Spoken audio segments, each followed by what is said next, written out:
The video wasn't recording at all. Oh, really? Yeah. That's okay, we have the audio. Yeah. Is it going now? I just started it, but I don't know if I'm in place or anything. Did this move? It shut off.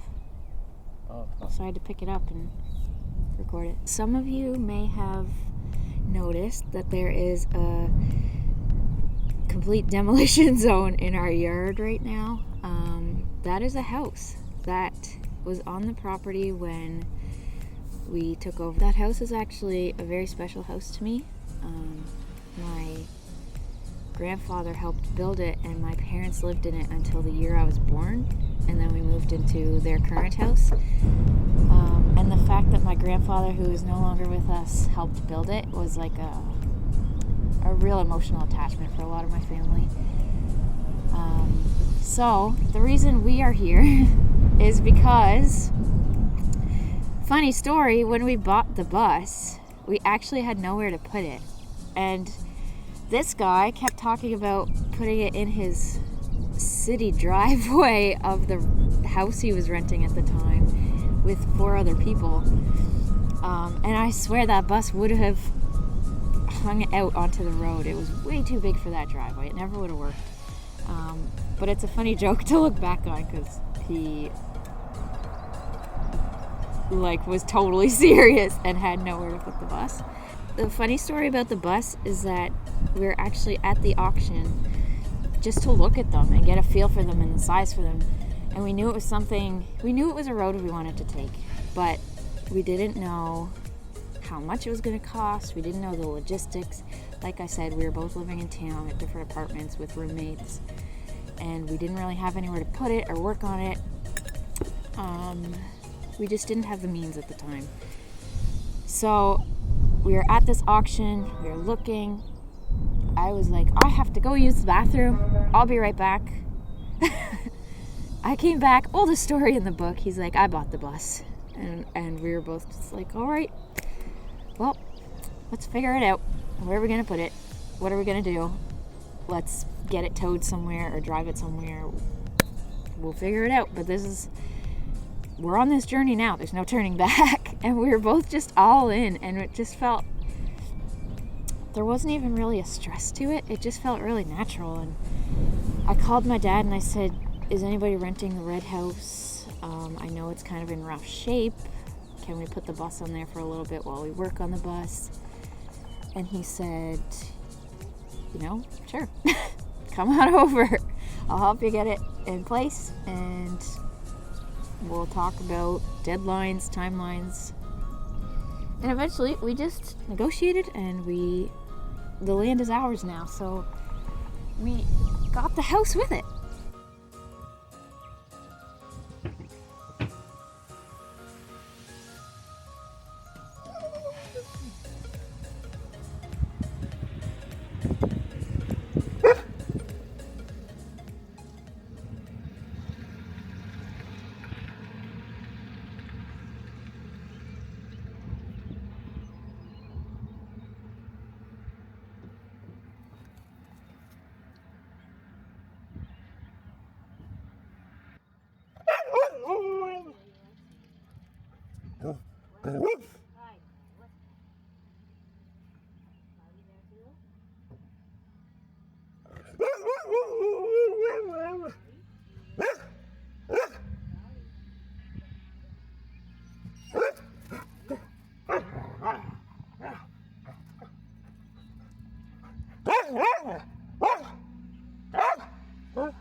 Might you be looking for a little fishy?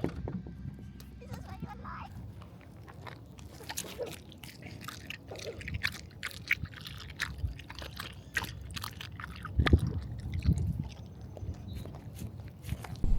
Let me think of where I was.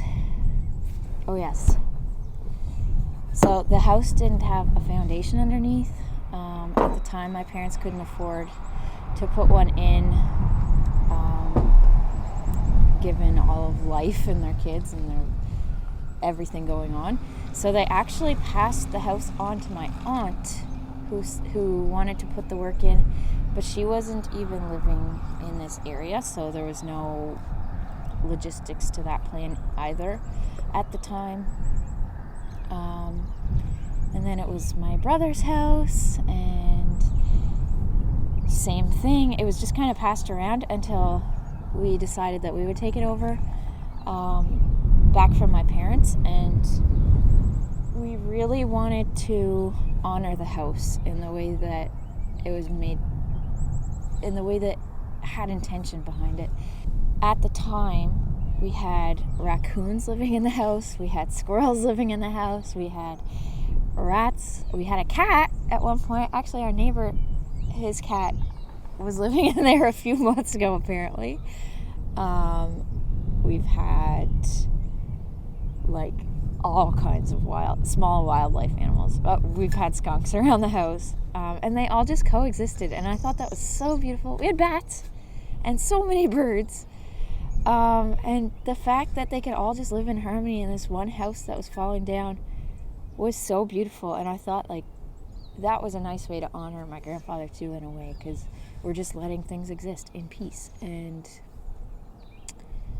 we're loving it. We're watching them. We're admiring them. We're graciously accepting them into our land, and it wasn't suitable for people after that. It was kind of sagging. The floors were kind of in rough shape, so you had to be careful where you were stepping, and it had to come down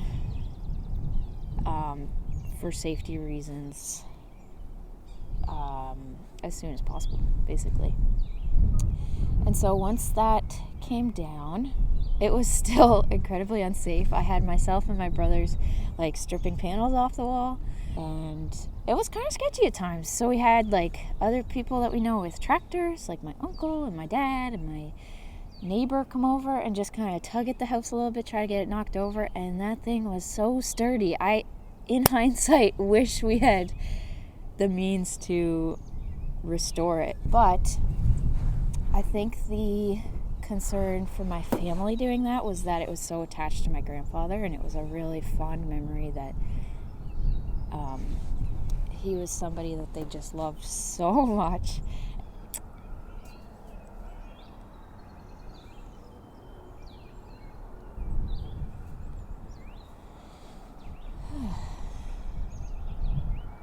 But I think he would be really proud of what we're going to do with the house, and the wood and the lumber, and the fact that I think that was the best way to honor him at the time, and to honor ourselves and the house, and was to just do what we just do what we have to do to create a future here for ourselves. You know, he doesn't want us to live in a house that's falling down. He wants us to fix it up and live our life to the best that we can. And I'm really excited for all the future. Really excited for what's to come here. Thanks for joining again, guys.